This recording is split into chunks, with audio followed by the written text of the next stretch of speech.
गए हैं तो आने का नाम ही नहीं ले रहे। एक को इंतजार और ऊपर से इस मुनीम का चेहरा देख देख कर ऊब गई हूं मैं।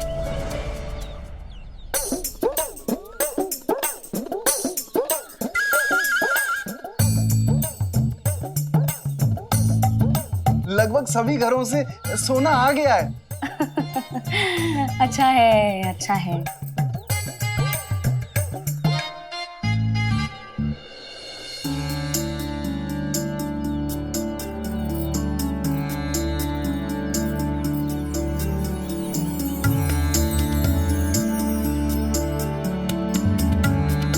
विश्वनाथ जी, आप आ गए?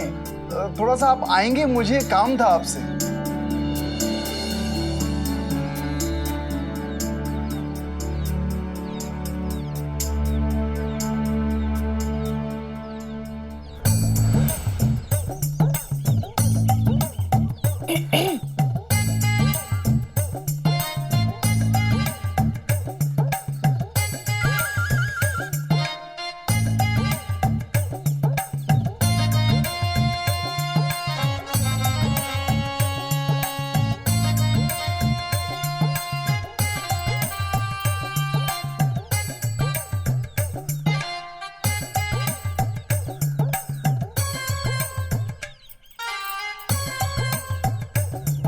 आदित्य के पिता श्यामलाल को छोड़कर बाकी सभी घरों से सोना आ गया है।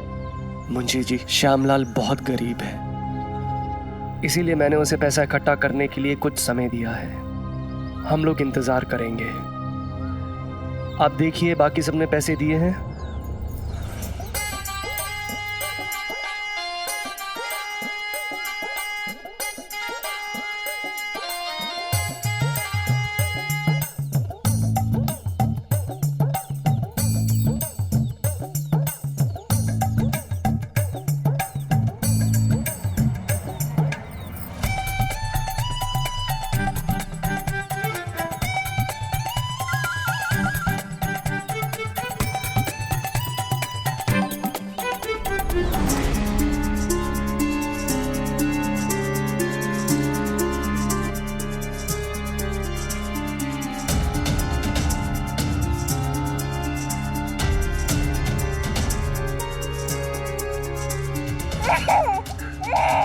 तुम चिंता मत करो उद्धव, अभी थोड़ी देर में सब ठीक हो जाएगा।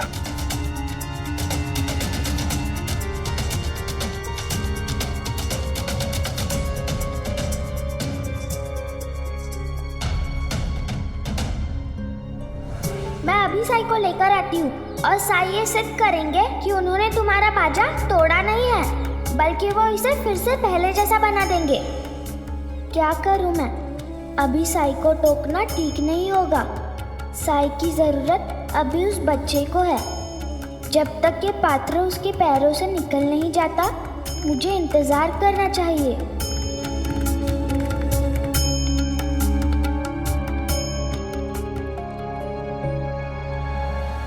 इसका पाँव बहुत नाजुक है और बहुत तकलीफ में है। ये लोटा निकालना इतना सरल नहीं होगा। अगर आप ही कुछ नहीं कर पा रहे तो और कोई भी नहीं कर पाएगा। आप ही कुछ कीजिए साई, कुछ कीजिए ना। उद्धव,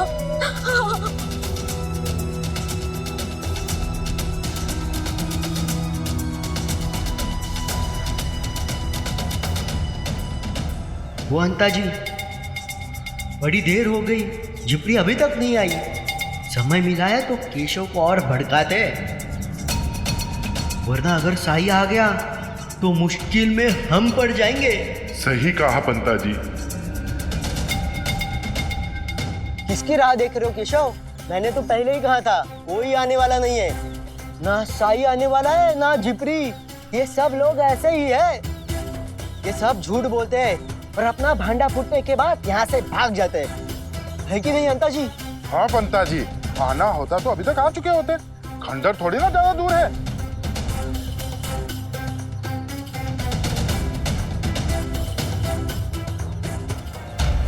मैं खुद जाऊंगा और सच का पता लगा कर आऊंगा। अरे अरे केशव, कहाँ जा रहे हो?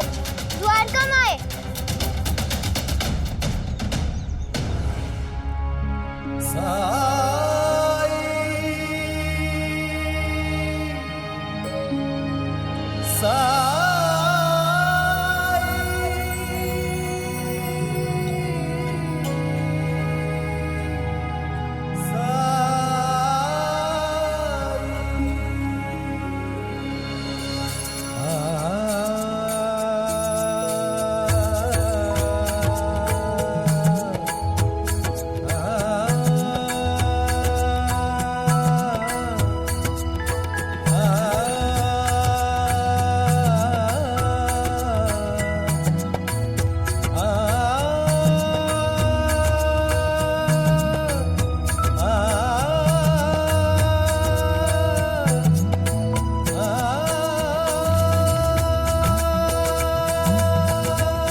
जब कठिनाई छाई तू ही याद आया, भटके राही को तूने रास्ता दिखाया, तूने भक्तों का बेड़ा पार लगाया, तेरी महिमा मेरे साईं कौन जान पाया।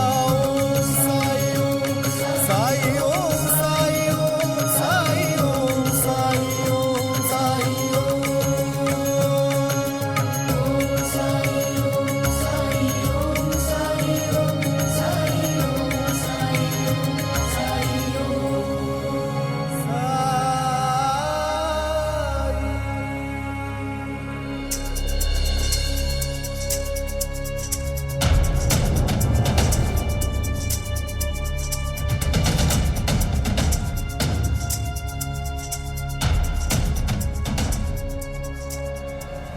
पिताजी साई के बारे में हमेशा सही थे। इन लोगों को मेरी चिंता नहीं है, सब मुझे भूल गए, साई भी और मेरे दोस्त भी।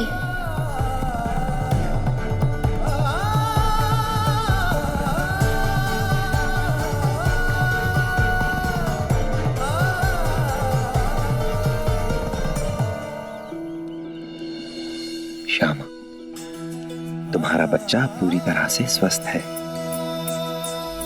उम्र बढ़ने के साथ साथ उसका शरीर भी बढ़ेगा, पैर भी बड़े होंगे, तब ये कड़ा उतार देना।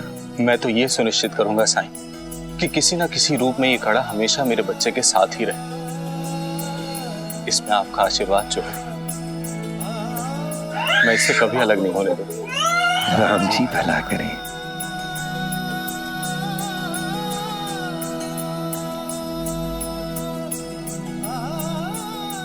चलो आ जाओ।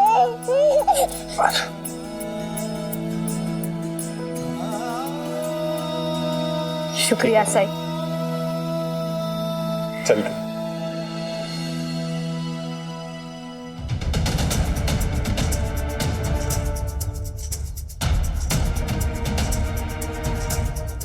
साई, मैं जो बोलने आई थी वो भूल गई।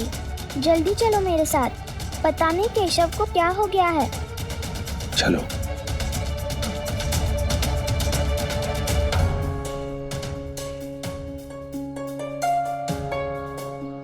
देखो साई, केशव और अंतपंता जी यहीं पर थे और वो लोग केशव से कह रहे थे कि तुमने जादू से इस बाजे को तोड़ दिया,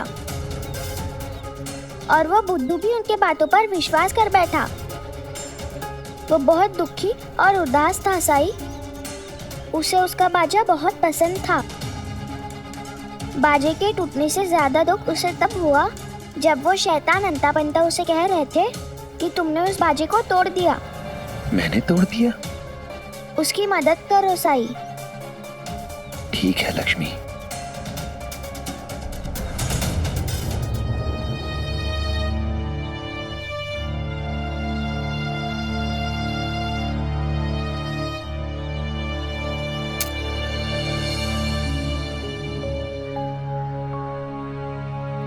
जब जीवन में दुख का अंधियारा छाए, मन में सदा श्रद्धा की ज्योत जलाए, विश्वास मन का तुझको पार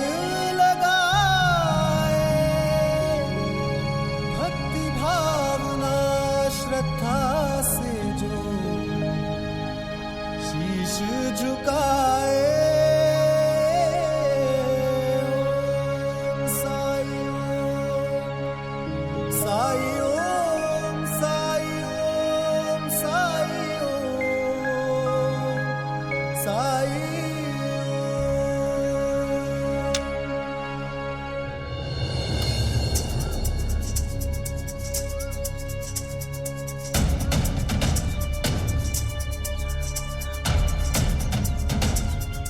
साई, ये अभी भी नहीं चल रहा है।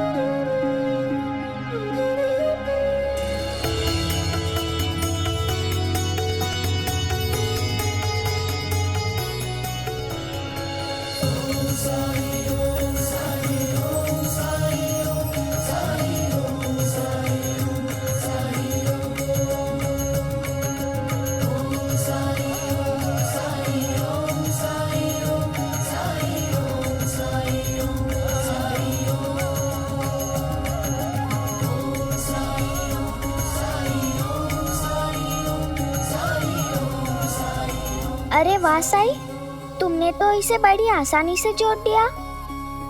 मैंने केशव से कहा था कि तुम इसे वापस पहले जैसा बना दोगे। काश केशव भी होता तो वो देख पाता कि वो तुम्हारे बारे में कितना गलत सोच रहा है। लेकिन साई, मुझे एक बात समझ में नहीं आई। उस दिन तुमने टूटी हुई गेंद के बारे में कहा था कि उसकी आयु हो गई है और वो कभी भी ठीक नहीं हो सकती। फिर तुमने इस टूटे हुए बाजे को जोड़ कैसे दिया? ऐसा इसलिए क्योंकि इस यंत्र, इस बाजे की आयु अभी पूरी नहीं हुई। कोई वस्तु अगर काम करना बंद कर दे या खराब हो जाए तो इसका मतलब ये नहीं कि अब उसकी उपयोगिता समाप्त हो गई है। कुछ चीजों को ठीक करके उन्हें दोबारा उपयोग में लाया जा सकता है।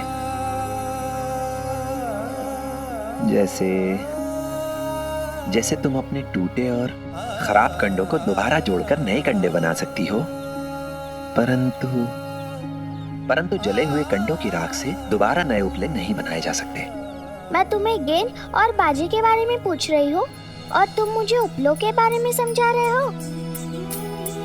मुझे सच में कभी कभी तुम्हारी बातें समझ नहीं आती, लेकिन ये अच्छा हुआ कि तुमने इसे ठीक कर दिया। अब मैं इसे जाके केशव को देती हूँ ताकि उसके मन में तुम्हारे बारे में जो गलतफहमी है वो दूर हो जाए।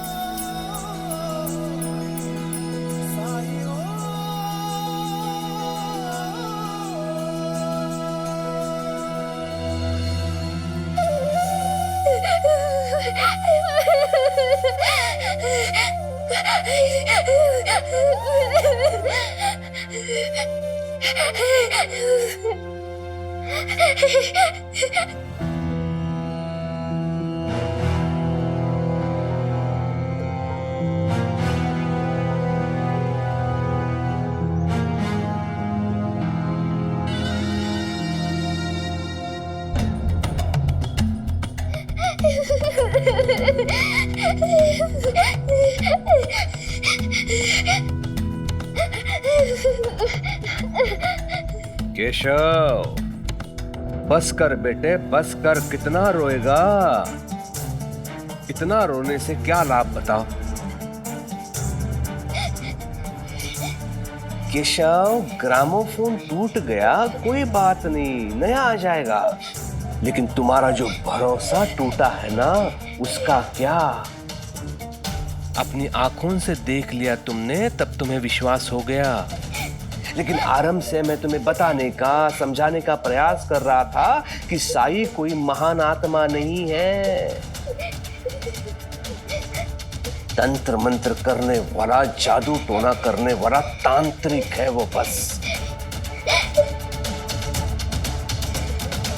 देखो ना, जब तुम उससे बात कर रहे थे, मिल रहे थे, उसकी बातें मान रहे थे, तब तक वो तुम्हारे लिए अच्छा था। लेकिन जैसे ही तुमने उससे मिलना, बातें करना बंद कर दिया, तो वो तिलमिला गया, तुम्हारे विरुद्ध हो गया।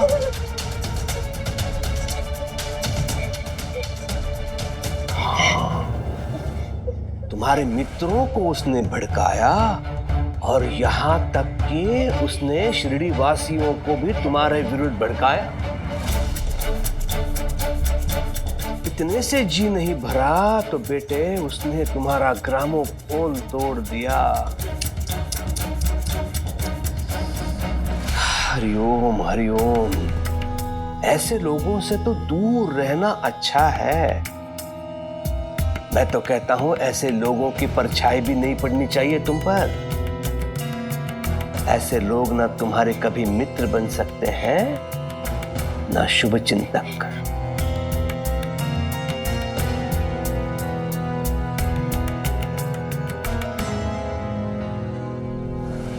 हाँ पिताजी, अब सब कुछ मेरे समझ में आ गया। आप शुरू से ही सही थे। अब से आपकी खुशी में ही मेरी खुशी है। और हाँ, एक बात और,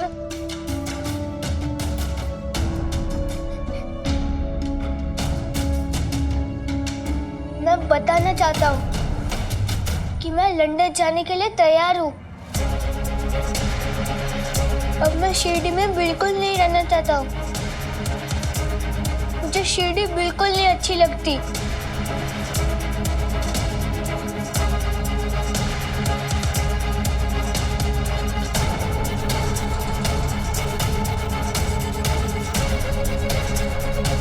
आराम कर बेटा। हरिओम।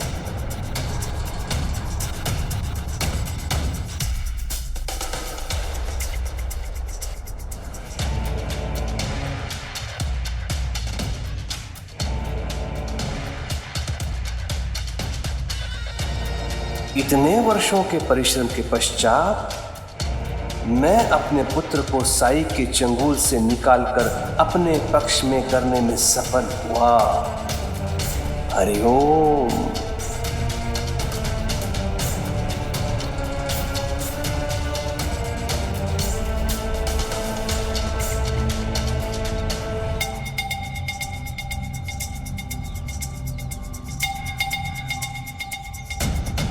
रुको, कहाँ चले आ रहे हो अंदर? दिख नहीं रहा है क्या आप लोगों को? ये संगीत वाला डब्बा लौटाने आए हैं और आप लोग साई पर जो आरोप लगा रहे थे उसे झूठा साबित करने आए हैं। क्या किया तुम लोगों ने बाजे के साथ? हमने नहीं, साई ने इसे ठीक किया है।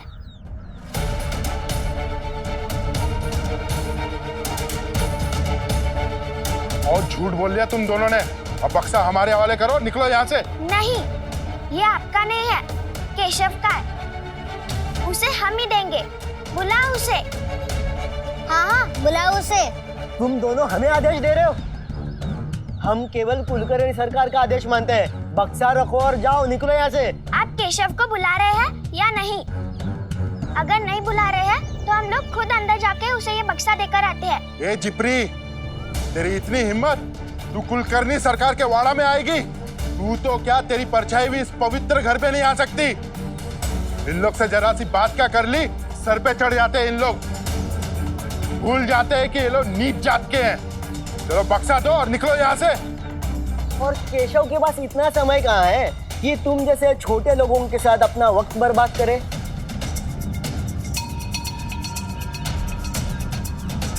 अरे कुलकर्णी सरकार,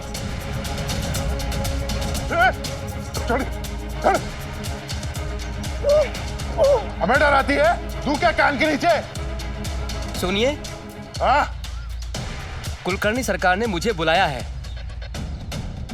ताकि मैं केशव को लंदन ले जा सकूं। केशव लंदन जा रहा है? आइए आइए, कुलकर्णी सरकार आपकी प्रतीक्षा कर रहे हैं, आइए। हाँ आइए आइए आइए। अरे अंता जी। हाँ आप चलिए। हाँ पंता जी।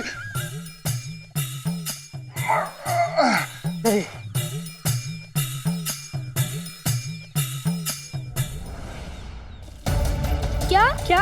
हाँ, हमने खुद अपने कानों से सुना और देखा भी कि केशव को लंदन ले जाने के लिए कोई तो उसके घर आया है। हाँ, लेकिन वो तो जाना नहीं चाहता था, तो फिर अब क्यों जा रहा है? क्या केशव को अब हम लोग पसंद नहीं है? हमारी दोस्ती पसंद नहीं है? लगता तो ऐसा ही है, क्योंकि केशव ने तो हमें कुछ भी नहीं बताया। मुझे लगता है वो हमारे कारण जा रहा है। हमने उसे डरपोक कहकर चिढ़ाया था, क्योंकि वो और उसका पूरा परिवार दंगे के समय शिरडी छोड़कर भाग गए थे, इसलिए। क्या तुम लोग इतने बड़े मूर्ख कैसे हो सकते हो? क्या तुम्हें इतनी भी बुद्धि नहीं है? क्या तुम्हें याद नहीं रहता कि साई ने हमें क्या सिखाया है? गलती हो गई जिप्री, लेकिन सुधारी जा सकती है। केशव अभी तक गया नहीं है, हमें उसके पास जाना चाहिए और उसे लंदन जाने से रोकना चाहिए। हाँ चलो। हाँ हाँ।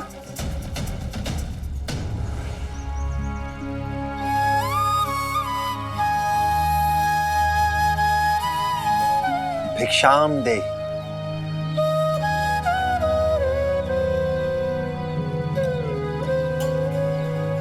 प्रणाम साई। राम जी भला करें। माफ करना साई, इस वक्त मेरे पास आपको देने के लिए कुछ भी नहीं है। और ये समय क्यों? आगे भी मैं आपको कुछ भी नहीं दे सकता। आप तो जानते हैं मेरा बेटा सिपाही था, अंग्रेज सरकार के हुक्म से अपने साथियों के साथ एक डाकुओं की टोली को पकड़ने गया था। उसे अपने कर्तव्य में जीत तो मिली, डाकुओं की टोली पकड़े भी गए, लेकिन उस जिंदगी के जंग हार गया साई। वो मौत को प्राप्त हो गया।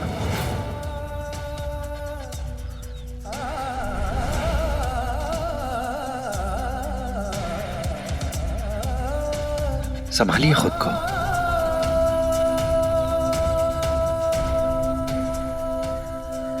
जातस्य हि ध्रुवो मृत्यु ध्रुवम जन्म मृतस्य च तस्मात् परिहर्येर्थे न त्वं शोचि तुमर्हसि। अर्थात जिसका जन्म हुआ है उसकी मृत्यु निश्चित है, और जिसका मरण हुआ है उसका जन्म भी तय है। इस जीवन मरण के चक्र से दुखी मत हो, शाश्वत सत्य है ये। और मैं भी आपसे यही कह सकता हूं कि मृत्यु तो सिर्फ शरीर की होती है, आत्मा तो अमर है। परंतु मैं ये भी जानता हूं कि इस समय एक पिता का दुख सिर्फ इसी सत्य को स्वीकार कर सकता है कि उसका प्रिय पुत्र उससे छिन गया है।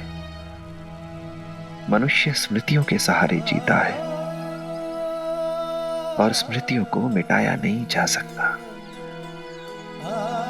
संसार के किसी भी धर्म ग्रंथ का ज्ञान उन स्मृतियों को धुंधला नहीं कर सकता, और जीवन मरण के गूढ़ रहस्य ये एक पिता को सांत्वना नहीं दे सकते। आपके बेटे ने इस समाज की डाकुओं से रक्षा करने के लिए इस समाज की सेवा में अपने प्राणों का त्याग किया है। और समाज की सेवा करने वाले ऐसे वीर सपूत वो मरते नहीं हैं।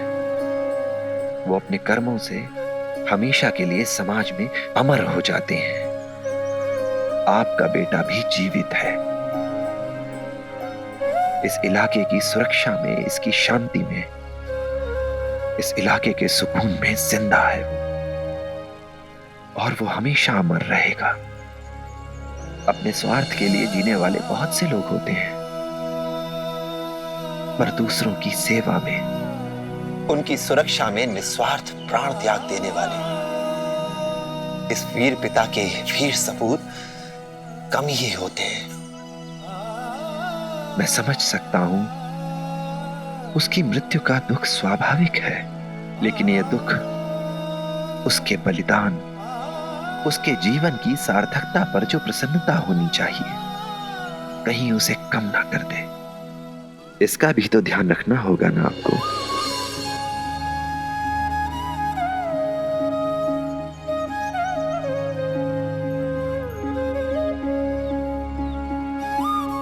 आप बिल्कुल ठीक कह रहे हैं साई। मेरा कमजोर होना मेरे बेटे की वीरता का अपमान होगा। मैं पूरी कोशिश करूंगा इस जीवन को उस वीरता से जीने की, जिस वीरता से मेरे बेटे ने मौत को स्वीकार किया।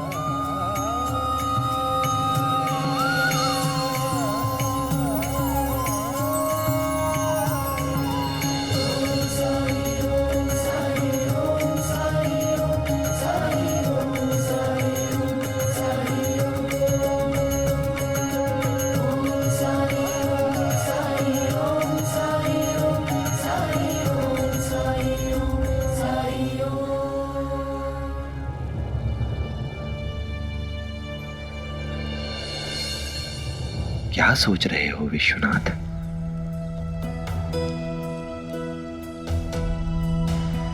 उनका बेटा कुछ दिन पहले ही गुजरा है।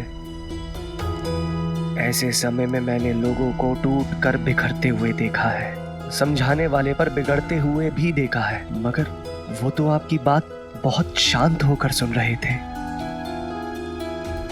अभी तो उनका जख्म भरा भी नहीं है, फिर भी इतनी हिम्मत कैसे साईं?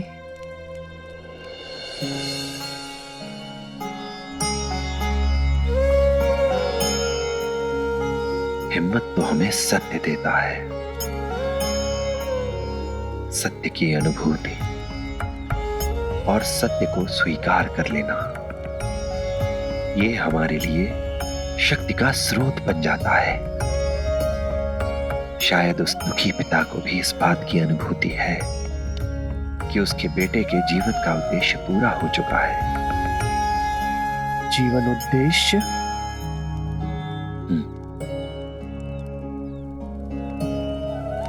यहां जो भी शरीर धारण करता है, उसके जीवन का कोई ना कोई उद्देश्य अवश्य होता है। मनुष्य को इस बात का ज्ञान हो या ना हो, परंतु कोई भी यहां निरुद्देश्य जन्म नहीं लेगा।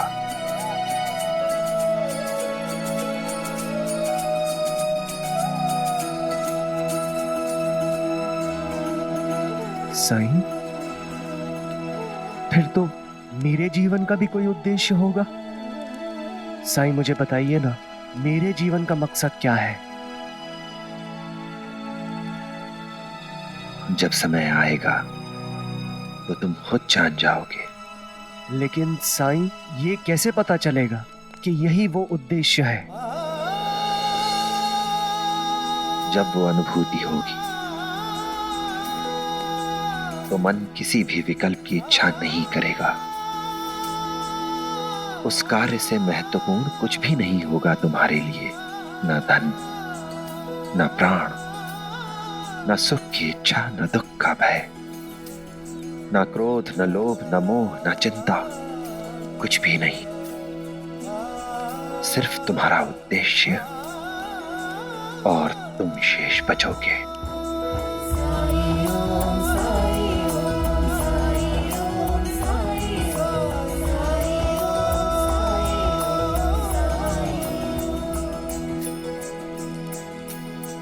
ऐसा भी क्या उद्देश्य हो सकता है मेरे जीवन का? पता नहीं कहाँ रह गए।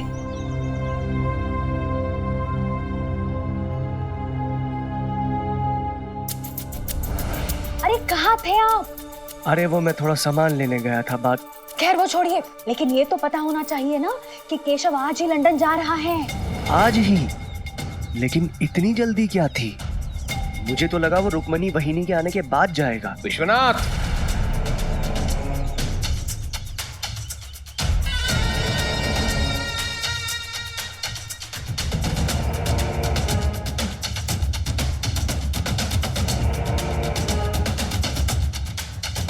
यदि तुमने रुक्मिणी का नाम केशव के सामने ले लिया तो बहुत बुरा होगा।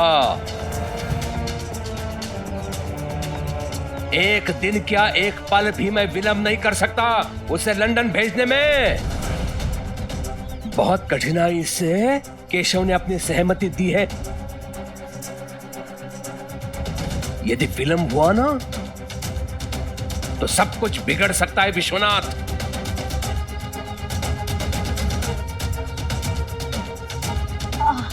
हाँ हाँ दादा, तुम चिंता मत करो, ये वहिनी की चर्चा नहीं करेंगे, नहीं करेंगे ना।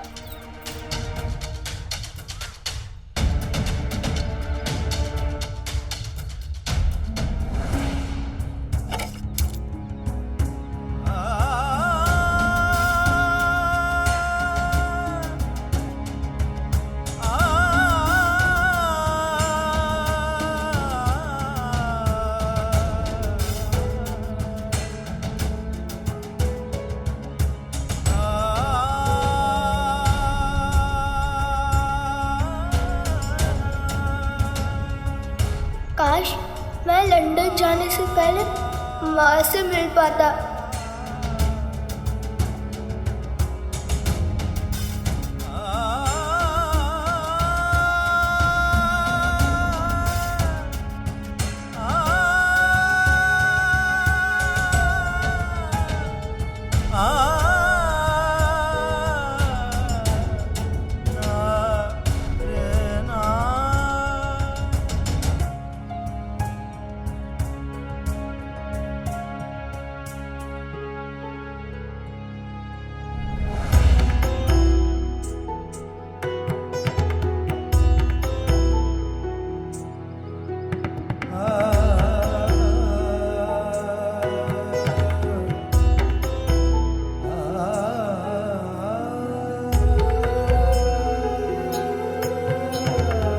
घूमते घूमते जिसके भी पास जाकर रुकेगा ये उसी का होगा। मेरे उपहार ने अपने सच्चे अधिकारी को ढूंढ लिया है। अब ये आजीवन उसी के पास रहेगा। साई का प्यार झूठा निकला तो फिर साई के दिए इस पत्थर की भी कोई जरूरत नहीं है मुझे।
अपना ख्याल रखना बेटा, संभल के जाना। ये अभिभावक है तुम्हारे, तुम्हारा ध्यान रखेंगे, उनकी हर बात मानना। हरिओम। जी पिताजी।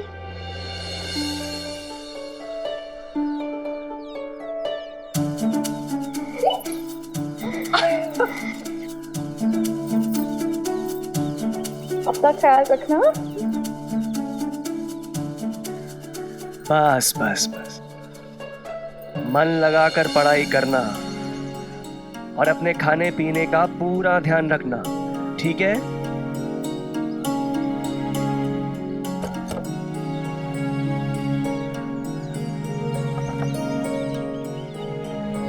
सरकार, सारा सामान रख दिया है।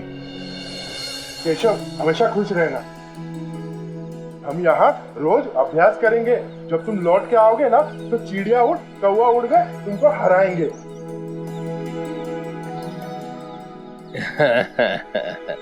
चलो, जो कहा है उसे ध्यान में रखना और इनकी सभी बातें मानना। हरिओम। चलो जाओ।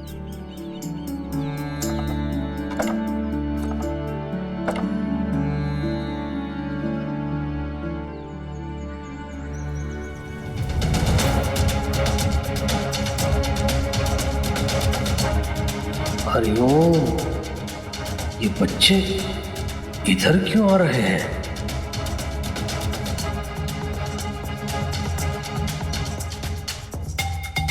कोचवान, दाहिने वाले रास्ते से लेके जाओ गाड़ी। हरिओम, जाओ।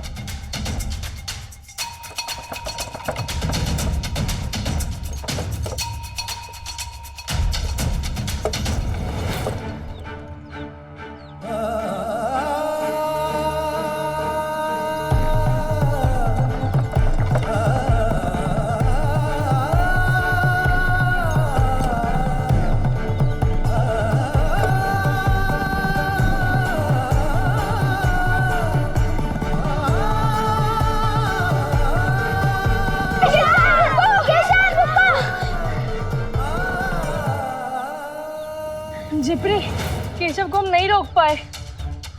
नहीं, मैं एक छोटा रास्ता जानती हूँ, चलो।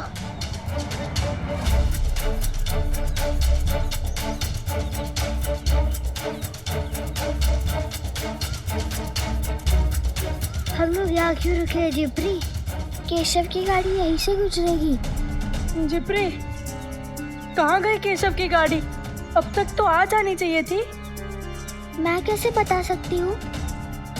मुझे लगा कि वो इसी रास्ते से जाएगा। कहीं वो दूसरे रास्ते से?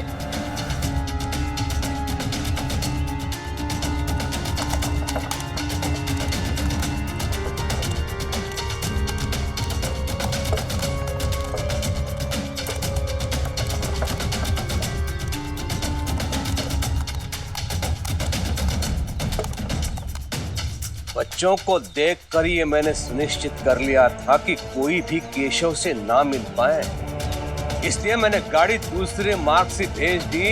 हरिओम।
किसी को मेरी परवाह नहीं है, यहाँ तक कि साई को भी नहीं। वो भी सबकी तरह बदल गए।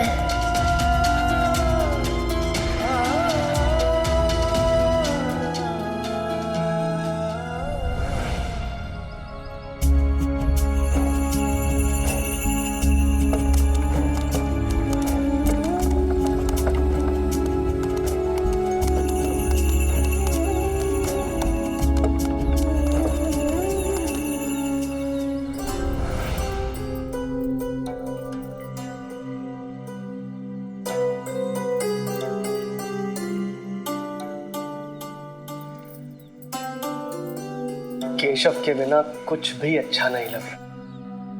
क्यों जियो?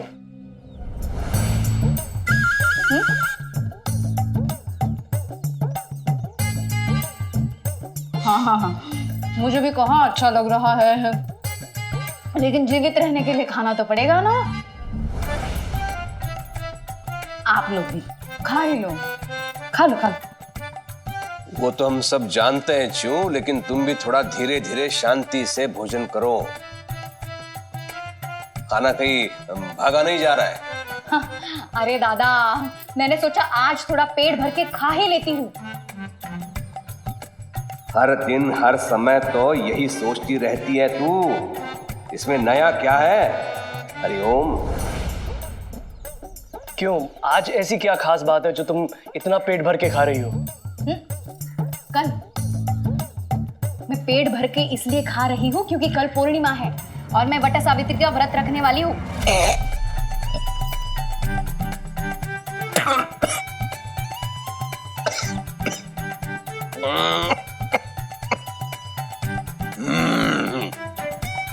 व्रत और तुम क्यों? मैं व्रत नहीं रख सकती? एक अच्छी पत्नी के लिए कोई भी चीज मुश्किल नहीं होती। मैं दिखाऊंगी व्रत रखकर। सच में? हाँ, लेकिन आपको मुझे एक उपहार देना पड़ेगा। जरूर। सच? सच, मगर तुम ज्यादा खाना भी मत खाओ। साईं कहते हैं अति सर्वत्र वर्जयेत, मतलब जरूरत से ज्यादा भी नुकसानदेह होता है।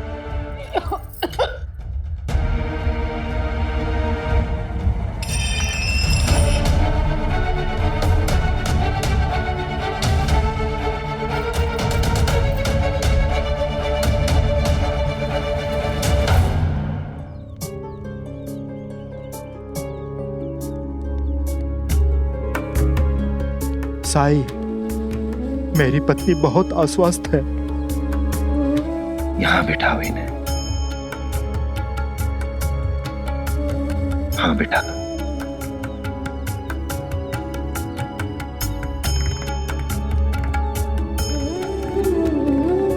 क्या तकलीफ है आपको? कुछ नहीं साईं, बस थोड़ी सी कमजोरी है। इन्हें मेरी कुछ ज्यादा ही चिंता होती है। देख रहे हैं ना साईं, इसे थोड़ी सी कमजोरी बता रही है, अपने पैरों पे खड़ी तक नहीं हो पा रही है। साईं, इसे घर पर सबकी चिंता रहती है सिवाय खुद की। साईं, इसे ठीक कर दीजिए साईं। आप चिंता ना कीजिए, ये ठीक हो जाएंगी।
कठिनाई छाई तू ही याद आया, भटके राही को तूने रास्ता दिखाया, तूने भक्त